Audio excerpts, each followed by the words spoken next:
നമ്മുടെ സൊസൈറ്റി അനുദിനം സങ്കീർണമാക്കപ്പെടുകയാണെന്ന് നമ്മൾ സ്കൂളുകൾക്കകത്ത് കാണുന്ന ഈ സ്നേഹത്തിൻ്റെ, അടുപ്പത്തിൻ്റെ, സൗഹാർദ്ദത്തിൻ്റെ ഒരു ഇഴുകിച്ചേരലിൻ്റെ ഒരു പ്രതലമല്ല പുറത്ത് കാത്തിരിക്കുന്നത്. നിങ്ങളെ അനുനിമിഷം നിങ്ങളെ വിഘടിപ്പിക്കാനും നിങ്ങളെ ചെതറിക്കാനും നിങ്ങളുടെ സ്വപ്നങ്ങളിൽ നിന്ന് വ്യതിചലിപ്പിക്കാനും കാത്തിരിക്കുന്ന ഒരു സൊസൈറ്റി പുറത്തുണ്ട്. നമ്മുടെ സൊസൈറ്റിയെക്കുറിച്ച് നമുക്ക് പ്രൗഡ് ഉണ്ടാവണം. നമ്മുടെ സൊസൈറ്റി പൂർണ്ണമായും നശിച്ചു പോയിട്ടുള്ള ഒന്നല്ല. പക്ഷെ നമ്മുടെ സൊസൈറ്റിക്ക് ഒരുപാട് കുഴപ്പങ്ങളുമുണ്ട്. നമ്മുടെ കുഞ്ഞുങ്ങളെ നമ്മൾ പഠിപ്പിക്കേണ്ടതുണ്ട്. പുറത്ത് ചെല്ലുമ്പോൾ നിങ്ങളെ ചെതറിക്കാൻ, കൂട്ടം തെറ്റിക്കാനുള്ള വലിയ ഐഡിയോളജികൾ പ്രവർത്തിക്കുന്നുണ്ട്. അവിടെ ഈ നാട് എന്ന് പറയുന്ന സങ്കല്പത്തെ തിരിച്ചെടുക്കാനും അതിനെ ഹാർമോണിയസ് ആയിട്ടുള്ള ഒരു പ്ലാറ്റ്ഫോമിൽ പുനഃപ്രതിഷ്ഠിക്കാനുള്ള ബാധ്യത നമ്മുടെ കുഞ്ഞുങ്ങൾക്കുണ്ട് എന്ന് നിശ്ചയമായും നമ്മുടെ കുഞ്ഞുങ്ങളെ നമ്മൾ പഠിപ്പിച്ചിട്ടില്ലെങ്കിൽ അവരെന്ത് വിറ്റും സങ്കീർണമായ ഈ ലോകത്തിൽ അവർ പതറിപ്പോകും. നമ്മൾ എന്തുമാത്രം ഉദാഹരണങ്ങൾ കാണുന്നുണ്ട്. വീടുകൾക്കകത്തും പുറത്തുമായി എന്തുമാത്രം ഉദാഹരണങ്ങൾ കാണുന്നുണ്ട്. ഞാൻ കുറച്ചുകൂടി രാഷ്ട്രീയ സ്വഭാവത്തിലാണ് പറയുന്നത്. കുഞ്ഞുങ്ങളെ രാഷ്ട്രീയ ബോധ്യമുള്ളവരാക്കി വളർത്തണം. അത് അവരെ ഏതെങ്കിലും കക്ഷി രാഷ്ട്രീയത്തിൻ്റെ അരികും മൂലയും പഠിപ്പിച്ച് വളർത്തണം എന്നല്ല, മറിച്ച് നമ്മുടെ സൊസൈറ്റി എന്താണ് എന്ന് നമ്മുടെ കുഞ്ഞുങ്ങളെ പഠിപ്പിക്കണം. രാഷ്ട്രീയം പഠിക്കുക എന്ന് വെച്ചാൽ എന്താണ്, ഏറ്റവും അടുത്തിരിക്കുന്ന കുട്ടി എവിടെ നിന്നാണ് വരുന്നത് എന്ന് അന്വേഷിക്കാനുള്ള ഒരു ആഗ്രഹം നമ്മുടെ കുട്ടിയിൽ ജനിപ്പിക്കണം. നമ്മുടെ കുഞ്ഞിനെ പോലെ തന്നെയാണോ അപ്പുറത്തിരിക്കുന്ന കുഞ്ഞും, ഞാൻ വരുന്ന വീട്ടിൽ നിന്ന് തന്നെയാണോ അപ്പുറത്തിരിക്കുന്ന ആളും വരുന്നത്? എന്നെപ്പോലെ എല്ലാ സൗകര്യങ്ങളും എൻ്റെ അടുത്തിരിക്കുന്ന കുട്ടിക്കുണ്ടോ? എന്നെപ്പോലെയുള്ള പ്രിവിലേജ് എൻ്റെ അടുത്തിരിക്കുന്ന കുട്ടി അനുഭവിക്കുന്നുണ്ടോ? എന്നെപ്പോലെയുള്ള സ്വസ്ഥതയും സമാധാനവും എൻ്റെ അടുത്തിരിക്കുന്ന കുട്ടിക്കുണ്ടോ? എന്നെപ്പോലെ എല്ലാ വാത്സല്യവും എൻ്റെ അടുത്തിരിക്കുന്ന എൻ്റെ സുഹൃത്തിന് കിട്ടുന്നുണ്ടോ എന്ന് അന്വേഷിക്കാനുള്ള പ്രാഥമികമായ ബാധ്യത നമ്മുടെ കുഞ്ഞുങ്ങളെ പഠിപ്പിക്കലാണ്. അടിസ്ഥാന രാഷ്ട്രീയ ബോധ്യം കുട്ടികളിൽ ഉണ്ടാക്കി കൊടുക്കുക എന്നാൽ ഏതെങ്കിലും പാർട്ടിയുടെ ഭാഗമാവുക എന്നതല്ല. സാമൂഹ്യ ബോധമുള്ള കുഞ്ഞുങ്ങളാക്കി നമ്മുടെ കുഞ്ഞുങ്ങളെ വളർത്തേണ്ടതുണ്ട്. അടുത്തിരിക്കുന്നവൻ്റെ മാനസിക പ്രയാസവും അടുത്തിരിക്കുന്നവൻ്റെ സാമൂഹിക സ്ഥലികളും പഠിപ്പിക്കാൻ കുഞ്ഞുങ്ങളെ പ്രാപ്തരാക്കണം. എങ്കിൽ മാത്രമേ കൈകോർത്ത് മനുഷ്യർക്ക് വളരാൻ കഴിയൂ. ഒറ്റയ്ക്കൊരു മനുഷ്യനും. നമ്മുടെ കുഞ്ഞുങ്ങളോട് പറയേണ്ട കാര്യം എന്താണ്? നിങ്ങൾ പഠിച്ച് വലുതായാൽ, നിങ്ങൾക്ക് വലിയ ജോലി കിട്ടിയാൽ, നിങ്ങളും നിങ്ങളുടെ ഭാര്യയും, നീയും നിൻ്റെ ഭാര്യയും കുഞ്ഞും, നീയും നിൻ്റെ ഭർത്താവും മക്കളും നിങ്ങൾക്കൊരുമിച്ച് സ്വസ്ഥമായി ജീവിക്കാം. ഈ സമൂഹത്തിലെ ഒന്നും നിങ്ങളെ ബാധിക്കാൻ പോകുന്നില്ല എന്നൊരിക്കലും കുട്ടികളെ പഠിപ്പിക്കരുത്. നിങ്ങൾക്ക് മാത്രമായി ഒരു സ്വാസ്ഥ്യ ജീവിതം ഒരു കാലത്തും ഉണ്ടാവാൻ പോകുന്നില്ല. ഈ സൊസൈറ്റിയും നമ്മുടെ സമൂഹവും നമ്മുടെ കുടുംബവും നമ്മുടെ നാടും നന്നായിരിക്കുമ്പോഴല്ലാതെ നിങ്ങൾക്കും നിങ്ങളുടെ കുടുംബത്തിനും മാത്രമായി ഒരു സ്വസ്ഥ ജീവിതം ഉണ്ടാവാൻ പോകുന്നില്ല എന്ന്. അതുകൊണ്ട് സകല മനുഷ്യരുടെയും സ്വസ്ഥതയും സമാധാനവും സന്തോഷവും നിങ്ങളുടെ കൂടെ ബാധ്യതയാണ് എന്ന് നമ്മൾ പഠിപ്പിക്കണം. സമാധാനവും സന്തോഷവും ഇല്ലാത്ത ഒരു നാട്ടിൽ ഒരു വൻകിട കമ്പനി ഇൻവെസ്റ്റ് ചെയ്യാൻ പോലും വരില്ല എന്ന്.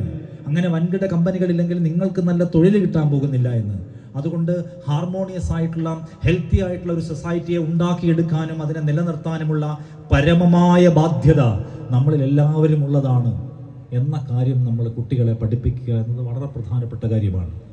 അതുകൊണ്ട് സാമൂഹ്യ ബോധ്യമുള്ള മനുഷ്യർ, അധ്യാപകരെ ബഹുമാനിക്കുന്ന കുട്ടികളാവുക, മാതാപിതാക്കളെ ബഹുമാനിക്കുന്ന കുട്ടികളാവുക, സോഷ്യൽ ഓർഡർ, പബ്ലിക് ഓർഡർ പാലിക്കുന്ന കുട്ടികളാക്കുക, ഒപ്പം തന്നെ സമൂഹത്തെക്കുറിച്ച് കൺസേൺ ഉള്ള കുട്ടികളെ സൃഷ്ടിക്കുക. അത് വലിയ കാര്യമാണ്. കാരണം എന്താണ്, നമ്മുടെ നാട്ടിലെ മനുഷ്യർ അടിസ്ഥാന ജീവിത പ്രശ്നങ്ങളിൽ നിന്ന് ചെതറിപ്പോയി വേറെ എന്തൊക്കെയോ പ്രശ്നങ്ങൾ ഏറ്റെടുത്ത് അതിന്മേൽ തമ്മിൽ തല്ലുന്ന കാലത്ത് നമുക്ക് നമ്മുടെ ജീവിത പ്രശ്നങ്ങൾ വലുതാണ് എന്ന് മനസ്സിലാക്കുന്ന കുട്ടികളെ സൃഷ്ടിക്കേണ്ടതുണ്ട്. അടുത്തിരിക്കുന്നവരെക്കുറിച്ച് മനസ്സിലാക്കുന്ന കുട്ടികളെ സൃഷ്ടിക്കേണ്ടതുണ്ട്. ഇപ്പം നമ്മൾ കാണില്ലേ, ഇപ്പം രാഷ്ട്രീയം എന്ന് പറയുന്നത് പൊതുവെ ആൾക്കാർ പറയുന്നൊരു കാര്യം. ഞാൻ വരുന്നത് ഒരു ന്യൂസ് ചാനലിൽ നിന്നാണ്. വാർത്തയൊന്നും ഞങ്ങളങ്ങനെ കാണാറില്ല. പുതിയ ജനറേഷന് വാർത്തയോടൊന്നും വലിയ താല്പര്യമില്ല. നിങ്ങൾ ഈ നടത്തുന്ന ഡിബേറ്റുകൾ എന്തിനാണ്? നിങ്ങൾ ഈ ദൈനംദിനം നടത്തുന്ന 24 hours ന്യൂസ് ചാനലിനകത്തൂടെ നിങ്ങൾ പമ്പ് ചെയ്യുന്ന ഇത്ര അധികം ന്യൂസ് എന്തിനാണ് എന്ന് ചോദിക്കുന്ന ആൾക്കാരുണ്ട്. അങ്ങനെയൊക്കെ ചോദിക്കുന്ന ആൾക്കാരാണ് പിറ്റേ ദിവസം പോയിട്ട് ഏതോ നോർത്ത് ഇന്ത്യൻ സ്കാം കക്ഷികൾ വിളിക്കുന്ന ഡിജിറ്റൽ അറസ്റ്റിൽപ്പെട്ടിട്ട് ലക്ഷക്കണക്കിന് രൂപ കൊണ്ടുപോയി അവിടെ കൊടുക്കുന്നത്. എന്താണ് ഈ സമൂഹത്തിൽ നടക്കുന്നതെന്ന്, ഈ സമൂഹത്തിൽ എന്തൊക്കെ ക്രൈം നടക്കുന്നുണ്ടെന്ന്, അതിനെക്കുറിച്ച് എന്തൊക്കെ തരത്തിലുള്ള ബോധവൽക്കരണ പരിപാടി നടക്കുന്നുണ്ട് എന്ന് പോലും അറിയാത്ത മനുഷ്യർ എന്ത് ചെയ്യും? ഇത്ര വലിയ അബദ്ധങ്ങളിൽ പോയി കുടുങ്ങും. അപ്പം രാഷ്ട്രീയ ബോധ്യം ഉണ്ടാവുക, നാടിനെക്കുറിച്ച് ബോധ്യം ഉണ്ടാവുക, അപ്ഡേറ്റഡ് ആവുക എന്നൊക്കെ പ്രധാനമാണ്. അപ്പം ഞാൻ വീണ്ടും എൻ്റെ ഒരു സ്വാർത്ഥത കൊണ്ട് പറയല്ല, കുഞ്ഞുങ്ങളെ വാർത്ത കാണാൻ, നാട്ടിൽ നടക്കുന്ന നല്ലതിനെക്കുറിച്ചുള്ള സംഗതികൾ പഠിക്കാൻ, അപ്ഡേറ്റ് ചെയ്യാൻ, പത്രം വായിക്കാൻ പഠിപ്പിക്കൽ പ്രധാനമാണ്. കുട്ടികൾക്ക് എല്ലായ്പ്പോഴും പത്രം വായിക്കണം, അതിൻ്റെ ഫ്രണ്ട് പേജിൽ വരുന്ന എല്ലാ ഗഹനമായ വാർത്തകളോടും താല്പര്യം ഉണ്ടാവണമെന്നില്ല. പക്ഷേ അത്തരം കാര്യങ്ങളിൽ കൂടി അപ്ഡേറ്റഡ് ആവാൻ അവരെ പഠിപ്പിക്കുക പ്രധാനമാണ്.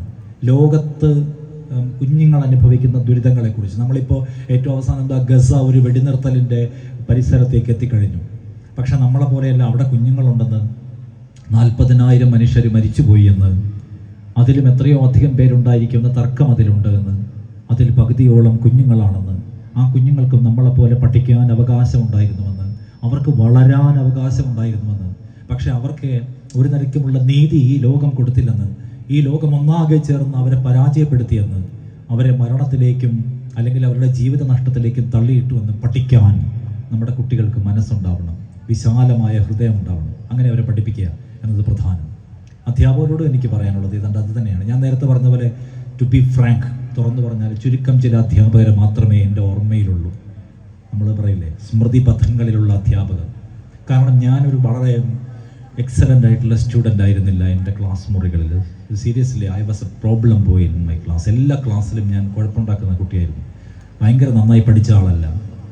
അപ്പോൾ ഈ അധ്യാപകരെക്കുറിച്ചുള്ള എൻ്റെ എപ്പോഴത്തെയും കോൺസെപ്റ്റ് എന്താണെന്ന് ചോദിച്ചാൽ, നിരന്തരം കുഴപ്പമുണ്ടാക്കുന്ന ഒരു കുട്ടിയെ ഒരു അധ്യാപിക എങ്ങനെ കൈകാര്യം ചെയ്യുന്നു എന്നതിനെക്കുറിച്ചാണ്.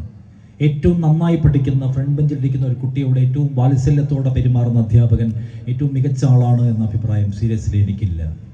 അപ്പം ഞാൻ ഏറ്റവും പിറകിലെ ബെഞ്ചിലിരിക്കുമ്പോൾ, അല്ലെങ്കിൽ ഏറ്റവും കുഴപ്പമുണ്ടാക്കുമ്പോൾ, ഹോംവർക്കുകൾ ചെയ്യാതെ വരുമ്പോൾ, യൂണിഫോം ഇടാതെ വരുമ്പോൾ, സത്യത്തിൽ നിനക്കെന്താണ് പ്രശ്നം എന്ന് ചോദിച്ച അപൂർവം അധ്യാപകരെ എൻ്റെ ഓർമ്മയിലുള്ളൂ. 1-2 പേർ. അല്ലാത്തവർ ബാക്ക് ബെഞ്ചിലിരിക്കുന്നവർ, ഞാനടക്കം വേറെ കുട്ടികൾ, പഠിക്കാത്തവർ, ഉപദേശിച്ചിട്ട് രക്ഷയില്ലാത്തവർ, നമ്മൾ അറ്റൻഡ് ചെയ്തിട്ട് കാര്യമില്ലാത്തവർ, പഠിക്കാനായി വരുന്നവരല്ല എന്ന നിലയ്ക്ക് അവഗണിച്ചു പോയ അധ്യാപകരുടെ എണ്ണമായിരുന്നു കൂടുതൽ. ഇന്നെങ്ങനെ എല്ലാവരും ഉണ്ടെന്ന് ഞാൻ പറയുന്നില്ല. അതുകൊണ്ട് അധ്യാപകരോടുള്ള എൻ്റെ എപ്പോഴത്തെയും, എൻ്റെ പേഴ്സണൽ എക്സ്പീരിയൻസുള്ള എപ്പോഴത്തെയും റിക്വസ്റ്റ്, ഏറ്റവും അവസാനത്തെ വരിയിലിരിക്കുന്ന കുട്ടിയെയും ചേർത്ത് പിടിക്കാൻ കഴിയുന്ന, ഏറ്റവും അവസാനത്തെ കുട്ടിയോടും നിനക്ക് എന്താണ് പ്രശ്നം, നിൻ്റെ വീട്ടിൽ പ്രശ്നങ്ങളുണ്ടോ, നിനക്ക് എന്താണ് പഠിക്കാൻ ഇഷ്യൂ, നിനക്ക് എന്തെങ്കിലും പേഴ്സണൽ ഹെൽപ്പ് ആവശ്യമുണ്ടോ എന്ന് ചോദിക്കുന്ന, എല്ലാവരെയും ഒരുപോലെ കാണാൻ കഴിയുന്ന അധ്യാപകരുണ്ടാവുക. ഞാൻ ഈ സ്കൂളിൽ അങ്ങനെ എന്തെങ്കിലും പ്രശ്നമുണ്ടെന്നല്ല, പക്ഷെ എനിക്ക് എല്ലായിടത്തും പറയാൻ തോന്നുന്ന കാര്യം അതാണ്. എൻ്റെ അധ്യാപകരിൽ നിന്ന് എനിക്കൊരു മോശം അനുഭവം ഉണ്ടായിട്ടില്ല എന്ന അഭിമാനത്തോടെയും തൃപ്തിയോടെയും ഇറങ്ങിപ്പോകുന്ന മുഴുവൻ കുട്ടികളെയും സൃഷ്ടിക്കൽ പരമമായ ബാധ്യതയാണ്. കാരണം ഒരു കുട്ടി അവൻ്റെ പഠനകാലത്ത് ഏറ്റവും കൂടുതൽ ചെലവഴിക്കുന്നത് അവരുടെ സ്കൂളിലാണ്.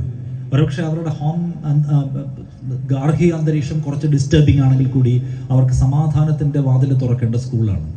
അവിടെ അവരെ ചേർത്ത് പിടിക്കാൻ, അവരെ കേൾക്കാൻ, അവരുടെ നേരത്തെ പറഞ്ഞ അവരുടെ സ്കിൽ ഏരിയ എന്താണെന്ന് മനസ്സിലാക്കാൻ, അവിടേക്ക് അവരെ എൻകറേജ് ചെയ്യാൻ വലിയ ബാധ്യത അധ്യാപകർക്കുണ്ട്. എല്ലാവരെയും കേൾക്കുന്ന അധ്യാപകരുള്ള സ്കൂൾ എന്ന നിലയ്ക്ക് സമ്പന്നമാവട്ടെ ഈ സ്കൂൾ എന്ന് ഞാൻ പ്രത്യാശിക്കുന്നു. ഇനിയും പുതിയൊരു വർഷം തുറന്നിരിക്കുന്നു. ഇതൊരു അധ്യയന വർഷമല്ല എങ്കിൽ കൂടി പുതിയൊരു വർഷം തുറക്കുമ്പോൾ പുതിയ സ്വപ്നങ്ങൾ കാണാൻ, പുതിയ പദ്ധതികൾ ആവിഷ്കരിക്കാൻ ഇതിൻ്റെ മാനേജ്മെൻറ്റിനും ഇതിൻ്റെ അധ്യാപകർക്കും കഴിയട്ടെ. അതിനൊപ്പം പുതിയൊരു വലിയ തലമുറയായി, വെളിച്ചം നിറഞ്ഞ ഒരു തലമുറയായി സഞ്ചരിച്ച് വളർന്നു വലുതാവാൻ, ഈ നാടിന് നഷ്ടപ്പെട്ടു പോയത് എന്തൊക്കെയാണോ അതിനെയെല്ലാം തിരികെ പിടിക്കാൻ കഴിയുന്ന ഊർജ്ജസ്വലതയുള്ള, ഐക്യമുള്ള, സാമൂഹ്യ ബോധ്യമുള്ള ഒരു തലമുറയായി വളരാൻ ഇവിടുത്തെ എല്ലാ കുട്ടികൾക്കും കഴിയട്ടെ. അതിന് പ്രചോദനമാകുവാൻ, അതിന് കൈപിടിച്ചു കൊടുക്കാൻ, അതിനുവേണ്ടി അവർക്ക് പടവുകൾ തുറന്നു കൊടുക്കാൻ കഴിയുന്ന ഒരു നേതൃത്വം ഇവിടെ ഇനിയും തുടരട്ടെ എന്ന പ്രത്യാശയും പ്രാർത്ഥനയും പങ്കുവയ്ക്കുന്നു. ഒരിക്കൽ കൂടി ഈ പരിപാടിക്ക് എല്ലാ ഭാവുകങ്ങളും, ഈ 2 ദിവസങ്ങൾ മനോഹരമാവട്ടെ. നിങ്ങളുടെ ഓർമ്മകളിൽ എല്ലാ ഭാവുകങ്ങളും നേരുന്നു. Thank you.